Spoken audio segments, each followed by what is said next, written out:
Some viewers may find the following video disturbing. Viewer discretion is advised.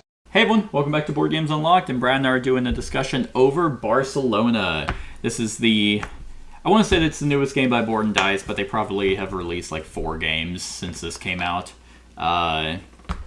Surprisingly, every time I see a Board and Dice game that is not starting with a T, I'm like, it's not Board and Dice, come on. Yeah. But I have not played many Board and Dice games that actually aren't a part of the T series. So I was actually kind of skeptical of this one, especially because, like, I'm not familiar with the designer. And, like, yeah, I just kind of saw it at Gen Con, and I was like, oh, it's Board and Dice. I mean, I really tend to like all their other games, but the guy I was talking to, he's like, yeah, it has a lot of, like, really cool combos, so you're constantly getting a ton of points. I'm like, sure, why not?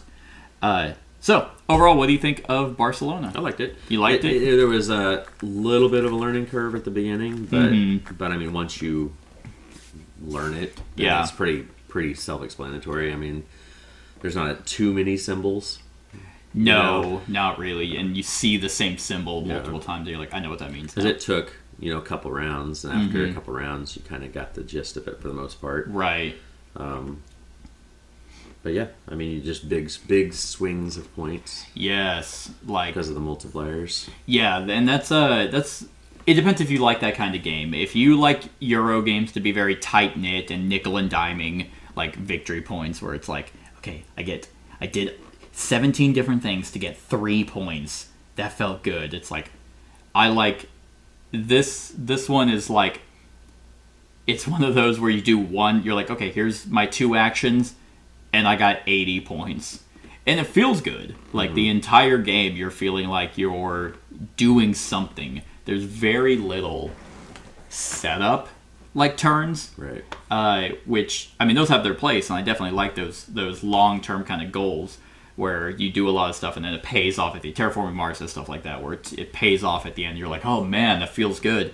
But there's just something about these kinds of games that you do an action and you're like, you're just always doing something. You're like, I want to get one of those public buildings. Takes a turn, Like, I initially placed an intersection. I'm going to place on that intersection to get the 1 coin and the 2 coins. So now I got the 3 coins to get a public building. I get this one. That gives me 10 points. So I enjoy this game quite a bit. And what's really cool is it's also a game that's like, it's a puzzle to kind of figure out, but also not like brain burny. Like, you had, like, there were times where I wanted to do something, but it's like, that fucking citizen has not moved from that spot. Because I wanted to get my last intersection out this last game we played, but there was a upper class citizen in that corner the whole time, and I'm like, I need silk to be able to place my last intersection, and to do my last intersection and get the silk, I have to go in that specific corner, and that stupid blue citizen is there, and I can't get him out. Execute him. Execute the rich is basically what I'm saying. We need to rise up and go on this huge tirade. But what do you think of, like, the scoring, like the way the citizens actually work in this game? They're essentially your workers. Yeah, it was interesting how you had to make that option of what one to put on top and bottom when you placed, knowing that you didn't want to leave the door open for the other person when you built something, if it left something open for them to get a big building, right? And stuff. It was interesting. Yeah, it's funny, the very last action you took that ended this game was the exact same one I was going to take. Yeah. Like, I was sitting there, and it made me think, I'm like, this has a little bit of a Five Tribes feel. Just because the citizens aren't, like, they're not workers that everyone places and then takes off. They linger. And so I was like, man, I'm not even going to pay attention, because that's the action I'm going to do. Because, like, I wanted the exact same multiplier, but I'm like, I'm not even going to bother because he's probably looking there. I looked up and you're looking at the corner. I'm like, he's probably going there. And yeah, our final score for this game was like what was it, 298 to 281. Yeah. And this also has an aspect of Euro games that I do like, is you can go, in terms of scoring, there are some games that it's like all about the end game. Carnegie, all about the end game. I think the most I've scored in that game during the game is like 40 points, and it's like, oh, you got 170 at the end of the game. This game kind of does both. I very much went and banked on endgame scoring working for me, but even as I was going through it, I was like, man, I don't know. You had a lead. Like, I had a lead at the beginning, and then you had to lead the rest of the game. Mm-hmm. Like, even during the two scoring phases that I actively went for, like the public buildings and the passengers. I think you had 2 passengers out. Yeah, you had 3, and I had 2 buildings, and you had 3. So, and you had 3, so... we were pretty close on those. Yeah, I was slightly ahead, and I think both of those I had the ×4 multiplier as well, so it's like I was going up in points, but you just had that massive lead that even with those scoring, I wasn't catching up, and I'm like, I don't think it's gonna work. I don't think I'm gonna be able to pay it off, but even at... I mean, in a 200-point, 300-point game, a difference of 17 Yeah, isn't that big of a... is essentially, like negligible. Me just having a 4 multiplier on the last round instead of a 3 multiplier could have been the... That's true. I mean... Yeah. It's... And I like the fact that, like, it's not all about just get to ×4. Like, you could actively... Because you're rewarded still for taking the bigger buildings. Well, and how many times did you get this extra 2 point? You got that quite a bit. That could have been a difference there, too. That's also true, yeah. Because you did that several times in the mid-game. I mean... That second scoring phase, you had it up in there and were pinging that. I was. I do that in Endless Winter. If you're at the top of a track and you go up, you can get quite a few points. Maybe 14, 16 total points from doing that. 17-point difference. I mean, that's... Yeah. Because I only did it once, I think. Right. I topped out once. Yeah, like I actively... Because the intersections are really neat, too. It's like they kind of, divert people away from certain areas. But I like that it's not just other people who have to go there. There are games where it's like, this only triggers if another player goes there. And it's like, well, that doesn't really work in a 2-player game. That's a really cool avenue to go down in a higher player game, and that would be the same thing here. You play this at 4 players and everyone's putting intersections out. People are constantly pinging off their bonuses, especially with the last bonus being a Sagrada increase on top of getting 3 different decisions. Well, and I had that maxed out mid-game, so I couldn't really... that as a bonus wasn't really beneficial to me at that point. That is true. Once I... Yeah, but you swung 25, 27 points off that? Well, I had 28. Oh, yeah. 35, if I wasn't 37. I don't know. I guess I completely skipped that 10. I got 37. 37 points. On that, yeah. Is it 37? Yeah, I guess it is. Yeah, because you said it would have been 40 if I would have gotten the 5-pointer. Well, I mean, that's wrong then. Because is a 7 the higher? Yeah, so 18 plus 10 is 28. Oh, 35. Yeah, sorry. I was adding 37 to the 5. I'm like, 40 points. Which seems to be kind of like... I mean, if you have a ×4 multiplier, and let's say the tram passenger 1, and you have all of them out, 1, 2, 3, 4, 5, 5 times 2... 10 times 4. Yeah, it seems 40 points. 40 seems to be the max, because I maxed out on this for 40 points and stuff. Yeah. And what's really cool is, like, this game also has a ton of, tons of replayability. Like, with the 3 different scoring phases, there's a bag of those. There's 7 of the public buildings, so you just take 5 of those randomly and put them out. The end game tokens, victory objectives, there's a bunch of those that are randomly coming out. And after all of that, if you're still bored with the way the layout is, the actions that are printed on the board, you can randomize those. So the different, where you're going to be placing and how you're going to combo actions is going to be different, which is something Board and Dice does incredibly well. Like, I think a lot of their games have ways to adjust what's printed on the board, which I like. Do you have any negatives? I don't. Once you get the hang of it, I was going to bring up because I told you I'd listened to the review of this prior, and what Vassal's big complaint was these buildings. Really? Yeah, because he didn't like how they got cheaper. Like whenever you built, like the other people could get the buildings for cheaper, and do stuff like that. But their points are less, so it doesn't really make a difference. I don't know. Like he might not like the fact that you get the same benefit from the building for paying less, but it's like, well, you're getting less victory points and stuff. I guess I can kind of see that though, because it's like that one really free action, but it's like you paid one less coin and lost 4 points. Yeah, in a scheme of when you're scoring hundreds. Yeah. No, I think if there was any drawback to this, it's not for like people that like we play these kind of games, and it was and I had my little time early on and stuff, but like my wife has talked about how this looks good, and I'm like, I don't know, like teaching it would be kind of a thing if you're trying to teach somebody that doesn't know these kind of games. It felt like it was kind of a weird teach, like, because it's like, well, on your turn, you take 2 of your citizens and you place them on an intersection, and then you do those 2 actions. Oh, but also there's like the building aspect, and you want to be careful about which citizens you place, because that's this track here.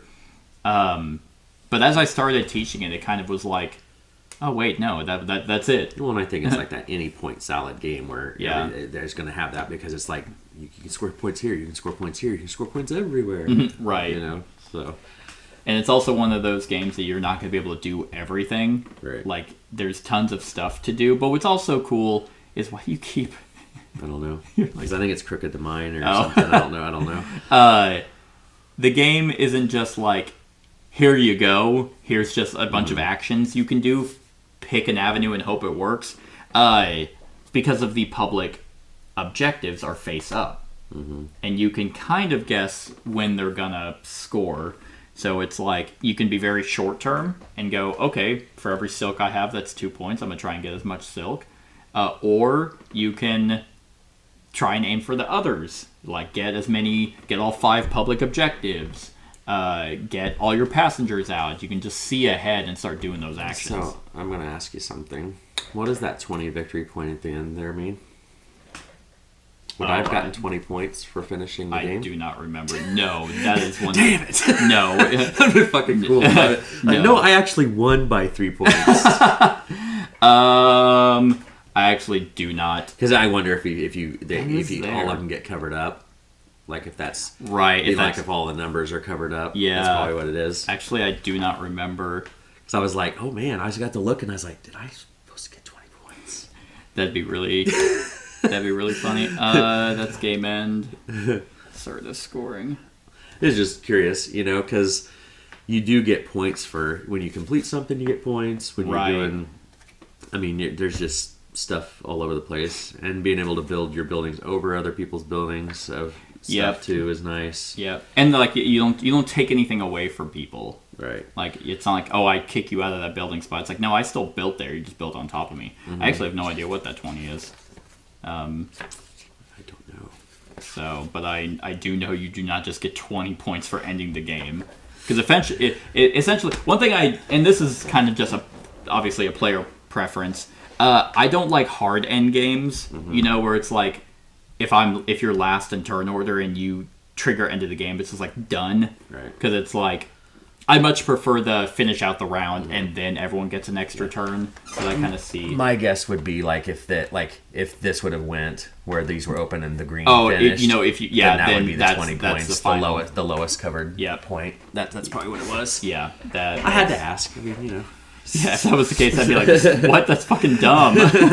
Your score just goes down. It would. It really would, because I'd be like, wait, you just finish it? You get to end the game and also get 20 points? Yeah.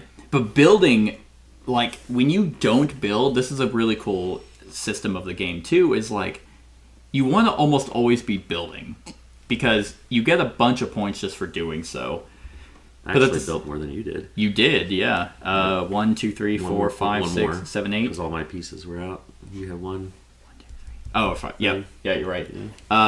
But so you want to be building, but at the same time, it's like, well, I don't want to rush the scoring. So it's basically kind of player determined on when scoring happens, and I really like that. Like, you as a player can try and rush it, because it's like, if I somehow had 3, let's say I didn't even do the silk, but I really had all 5 public buildings, well, then I'd probably try to rush the scoring taking my time before you could start catching up. I enjoy that. In terms of negatives, I mean, there was a slight one where it had the hard end, last person. I mean, I like the fact everyone gets even turns. Right. First player doesn't get a chance to build, so they do kind of feel behind at the very beginning of the game. But in a game that can go up to 400 points, it really doesn't matter. But you could also just kind of go somewhere that someone might not want to go, and they might not get to build either. You do get first choice of the. You do get first choice. Bisecting actions, though. Right. So that's probably where they balance that out. And again, I'm nitpicking here. I know I have 2 slight mini expansions. I don't know what the fuck they are. They have color coordinated corners that don't really do anything, but they have a few different first time build bonuses. I would have liked more of these. I think this is just kind of, these don't need to be here. It's just 5 points. It's just 5 points. It feels good when you build for the first time, and I think these are more tied into the theme more than anything of like, hey, you're starting to fulfill Cerdà's vision, but it's like, it's 5 points. Like, I would have much rather have these have like abilities, like different actions or something, where it's like, oh, I could build there to get the 5 points, or I could build there to place another cobblestone, something like that. So that would have been nice. Something that you definitely didn't get to experience, but something I appreciate, is throughout this entire rulebook, when it's explaining a section, like placing citizens, it gives a historical note on not necessarily why he made the rules the way they did, but just something like placing citizens.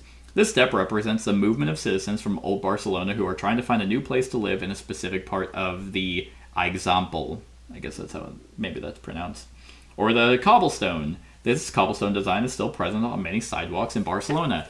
I find that to make reading rules a lot more fun. It's like, here's rules, I'll memorize that, but then you can apply it to real world examples, so you retain the information. Yes. Out of all the board and dice games, this is the one that I felt like I was like, oh, I'm extremely comfortable with how this game plays. Yeah. I don't think it's as complex as the other ones. I wouldn't put this up with any of the T games. Right. I think all the T games, even Teotihuacan, which I think is their simplest T game, maybe Terracotta Army, but at the same time, I think it stands up with those. It's still just as fun, which is really cool. I'd probably put this, it's, like I said, it's the lightest, but Telatum had a few, big swings and points too, but that was a lot of forward planning stuff. This one, you can just kind of pick a strategy and be like, oh, I'll see how this works. Because I did not touch streets at all. I did. So that's where one of our big differences, I think, because I went big on endgame scoring, and even then, I have 4 of the endgame scoring tiles, but 2 of those aren't even upgraded. So you're not going to be able to do everything, and that's what keeps these kinds of games around. If I was able to be like, oh, I was able to get all of those filled out, all the players were able to get their passengers out, all the players were able to get their streets out, it's like, so it's just a difference of in what order you did that. That's boring. Right. I love Euro games, but it's like, that was your strategy, this was my strategy, mine happened to be a little bit better, but it wasn't a blowout. Yeah. And you thought it was going to be a blowout. I did. And it was a blowout during the game. And I'm like, well, if I would have understood, like not you taught it right. I'm not saying anything. if you would have told me how the game works. No. Like once you get through the play, that's why I was saying these kind of games. The more you play them, yeah. Because like next time I play, I'm gonna know I want these things. Like, yeah. I wasn't paying much attention to those a whole lot. I was worried more about other things, but seeing how big. I mean, because I had a 60, 70 point lead on you going into final scoring, and then you just kind of... It was kind of like, it was like 24, 24, 24, 24 right. is kind of how... And, so it's just, that's how important that stuff is, too, and you see that, and that's what a good Euro does. Right. Is rewards repeated play as well, Yeah. Like a good Euro has tons of variety that you can go in with a different strategy and feel like the game is always fresh. Similar to how cooperative games need to be hard. Otherwise, if you beat it, you're like, well, I figured out the puzzle. I don't need to play it again. Right. It does have a solo mode. I have not personally played it. I will probably do a solo review over on the channel. But I did watch Paul Grogan do the solo mode. I think you would like it. I don't know if you play these games solo or not, but I have. So that's there for you. I don't really have anything else. Yeah. Theme is awesome because it has the Sagrada. So that's there. I thought it was actually really cool I didn't even know this was a historical thing. I think I knew the Sagrada de Familia. Is that what it's called? I think that's what it's called. I knew that was in Barcelona, but very fascinating to find out who this Ildefons Cerdà, his whole vision of urbanism, which I could get behind, but as you know, that doesn't really work. On a scale of 1 to 10, what are you giving Barcelona? I'm probably going to roll with a good 8. 8?